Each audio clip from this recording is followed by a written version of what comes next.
ഈ അധ്യായത്തെ പ്രത്യേകിച്ച് സ്ത്രീകൾക്ക് പഠിപ്പിക്കുകയും, കാരണം അവരുമായി ബന്ധപ്പെട്ടിട്ടുള്ള കുറേ നിയമങ്ങൾ ഇതിൽ അടങ്ങിയിട്ടുണ്ട്. അതുകൊണ്ട് പ്രത്യേകിച്ച് സ്ത്രീകൾക്ക് നിങ്ങൾ ഈ സൂറത്തുന്നൂർ പഠിപ്പിക്കണം എന്ന അർത്ഥം വരുന്ന ചില ആസറുകൾ ചില സഹാബിമാരിൽ നിന്ന് ഉദ്ധരിക്കപ്പെട്ടിട്ടുണ്ട്. എന്നാൽ നബി സല്ലല്ലാഹു അലൈഹി വസല്ലമ അങ്ങനെ പറഞ്ഞു എന്ന നിലക്ക് ചിലരൊക്കെ പ്രചരിപ്പിക്കുന്നത് കാണാൻ സാധിക്കും. അതാവട്ടെ പ്രവാചകൻ സല്ലല്ലാഹു അലൈഹി വസല്ലമ അങ്ങനെ ഒരു നിർദ്ദേശം പറഞ്ഞതായി സ്വഹീഹായ ഒരൊറ്റ ഹദീസുകളിലും ഇല്ല. മറിച്ച് അങ്ങേയറ്റം ദുർബലവും അതുപോലെ തന്നെ വ്യാജ നിർമ്മിതവുമായ മൗളൂഉമൊക്കെയായിട്ടുള്ള ഹദീസുകൾ എന്ന പേരിലുള്ള വാക്കുകളിലാണ് അത്തരത്തിലുള്ള പ്രയോഗങ്ങൾ നമുക്ക് കാണുവാൻ സാധിക്കുന്നത്. അതിൽ തന്നെയും അതിൻ്റെ കൂടെ തന്നെ വേറെ ചിലതും കാണാൻ സാധിക്കും. ഇസ്ലാമികമായിട്ട് അംഗീകരിക്കാൻ പറ്റാത്ത നിലക്കുള്ള, അഥവാ നബി സല്ലല്ലാഹു അലൈഹി വസല്ലം അത് പറഞ്ഞിട്ടില്ലല്ലോ. ചില റിപ്പോർട്ടുകളിൽ നമുക്ക് കാണാൻ സാധിക്കും, ലാ തുഅല്ലിമൂഹുന്നൽ കിതാബത വഅല്ലിമൂഹുന്നൽ മിഗ്സൽ വസൂറത്തുന്നൂർ. നിങ്ങൾ സ്ത്രീകൾക്ക് എഴുത്തു പഠിപ്പിക്കരുത്, സ്ത്രീകൾക്ക് എഴുത്തു പഠിപ്പിക്കരുത്. അവർക്ക് നിങ്ങൾ തയ്യൽ പഠിപ്പിക്കുക, തുന്നൽ പഠിപ്പിക്കുക. അതുപോലെ തന്നെ നിങ്ങൾ അവർക്ക് സൂറത്തുന്നൂറും പഠിപ്പിച്ചു കൊടുക്കുക എന്ന് നബി സല്ലല്ലാഹു അലൈഹി വസല്ലമ കൽപ്പിച്ചിരിക്കുന്നു എന്ന അർത്ഥം വരുന്ന ചില റിപ്പോർട്ടുകളുണ്ട്. അതാണ് ഞാൻ നേരത്തെ പറഞ്ഞത്. പണ്ഡിതന്മാർ, ഹദീസ് നിരൂപകന്മാർ അതങ്ങേയറ്റം ദുർബലമെന്ന് മാത്രമല്ല മൗളൂഅ് വ്യാജ നിർമ്മിതമായ വാക്കുകളാണത് എന്ന് തന്നെ കൃത്യമായി രേഖപ്പെടുത്തിയിട്ടുണ്ട്. എന്നാൽ ഇത്തരത്തിലുള്ള ഈ വ്യാജ നിർമ്മിതമായ പദങ്ങളുടെയൊക്കെ അടിസ്ഥാനത്തിൽ അതൊക്കെ സഹീഹാണ് എന്ന നിലക്ക് മുഖവിലക്കെടുത്തുകൊണ്ട് നമ്മുടെയൊക്കെ നാടുകളിൽ, സാന്ദർഭികമായി ഓർമ്മപ്പെടുത്തട്ടെ, നമ്മുടെയൊക്കെ നാടുകളിൽ പെൺകുട്ടികൾക്ക് കൈയെഴുത്ത് പഠിപ്പിക്കൽ പാടില്ല എന്നുള്ള നിലക്കുള്ള പ്രചരണങ്ങളാണ് നമ്മുടെ കേരളത്തിൽ ആദ്യ കാലഘട്ടത്തിൽ ബന്ധപ്പെട്ട ആളുകൾ പ്രമേയമായി തന്നെ പാസാക്കിയത്.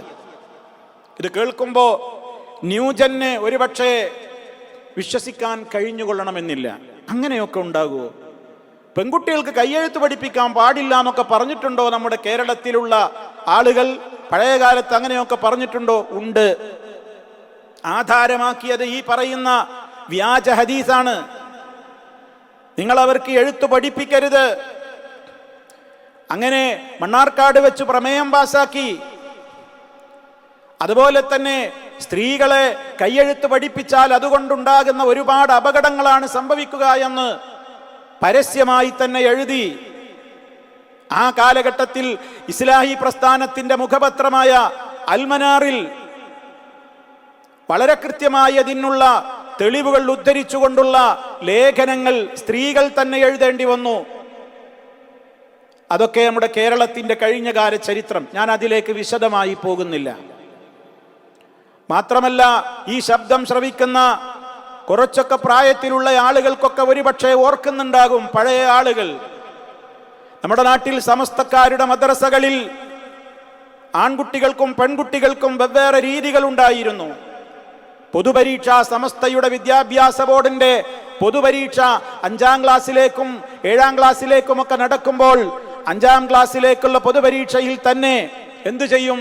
ആൺകുട്ടികൾക്ക് മാത്രമായിരുന്നു എഴുത്ത് പരീക്ഷ. പെൺകുട്ടികൾക്ക് വാക്കാലുള്ള ചോദ്യോത്തരമായിരുന്നു നടന്നിരുന്നത്. നമ്മൾ മനസ്സിലാക്കണം. അതെന്താ? പെൺകുട്ടികൾക്ക് കൈയെഴുത്ത് പഠിപ്പിക്കണ്ട, ആൺകുട്ടികൾക്ക് എഴുത്ത് പരീക്ഷ, പെൺകുട്ടികൾക്ക് വാക്കാലുള്ള പരീക്ഷ. മാത്രമല്ല, പഠനം കഴിഞ്ഞു പോകുമ്പോൾ അവർക്ക് സൂറത്തുന്നൂറിന്റെ പരിഭാഷകൾ അന്ന് കൊടുക്കാറുണ്ടായിരുന്നു. സൂറത്തുന്നൂർ പഠിപ്പിക്കണം എന്നത്. ഞാൻ സൂചിപ്പിക്കുന്നത് ഈ അധ്യായത്തിന്റെ പ്രാധാന്യം അത് മനസ്സിലാക്കാൻ. നബി സല്ലല്ലാഹു അലൈഹി വസല്ലമ നിങ്ങൾ അവർക്ക് എഴുത്ത് പഠിപ്പിക്കരുത്, തുന്നൽ പഠിപ്പിച്ചാൽ മതി, സൂറത്തുന്നൂർ അവർക്ക് പഠിപ്പിക്കുക എന്നിങ്ങനെയുള്ളൊരു നിർദ്ദേശം നബി സല്ലല്ലാഹു അലൈഹി വസല്ലമിൽ നിന്ന് വന്നിട്ടില്ല എന്നുള്ളതാണ് ഇവിടെ അടിവരയിട്ട് പറയുന്നത്. എന്നാൽ സൂറത്തുന്നൂർ അവർക്ക് പഠിപ്പിക്കുക എന്നുള്ള ചില ആസറുകൾ, ചില നിർദ്ദേശങ്ങൾ ഉമർ ഖത്താബ് റളിയല്ലാഹു അൻഹുവിനെ പോലെയുള്ള, ഉമർ റളിയല്ലാഹു അൻഹുവിൽ നിന്നൊക്കെയുള്ള ചില വാക്കുകൾ ഹദീസുകളായിക്കൊണ്ടല്ല, അവരുടെയൊക്കെ വാക്കുകളായിക്കൊണ്ടുള്ള റിപ്പോർട്ടുകൾ വന്നിട്ടുണ്ട് എന്ന് പണ്ഡിതന്മാർ രേഖപ്പെടുത്തിയതായി കാണുവാൻ സാധിക്കും. അതും എഴുത്തുമായിട്ട് ബന്ധമല്ല. കയ്യെഴുത്തവരെ പഠിപ്പിക്കരുത് എന്നുള്ള കാര്യവുമായിട്ട് അതിന് ബന്ധമില്ല. അപ്പൊ ഇങ്ങനെയൊക്കെ നമ്മുടെ നാടുകളിൽ ഉണ്ടായിരുന്നു. സ്ത്രീകൾക്ക് കയ്യെഴുത്ത് പഠിപ്പിക്കാൻ പാടില്ലായിരുന്നു. അത് പ്രത്യേകം അവർക്ക് അതുകൊണ്ട് ഒരുപാട് പാപങ്ങൾ വന്നു ചേരും. അതുകൊണ്ട് ഈ കാലത്ത് സ്ത്രീ അക്ഷരവിദ്യ ഹറാമാവാനേ തരമുള്ളൂ എന്നാണ് പറഞ്ഞത്. അത് ഹറാമാണ്, നിഷിദ്ധമാണ്. ആ രൂപത്തിലൊക്കെയുള്ള ഒരു കാലഘട്ടം നമ്മുടെ നാട്ടിൽ കഴിഞ്ഞു പോയിരുന്നു. ഇന്നിപ്പോൾ മാറ്റം വന്നു. ഇന്ന് അതിൻ്റെ ആളുകൾക്ക് പോലും അത് ഉൾക്കൊള്ളാൻ കഴിയുന്നില്ല. പക്ഷേ ചരിത്രം നമ്മൾ മറക്കരുത്.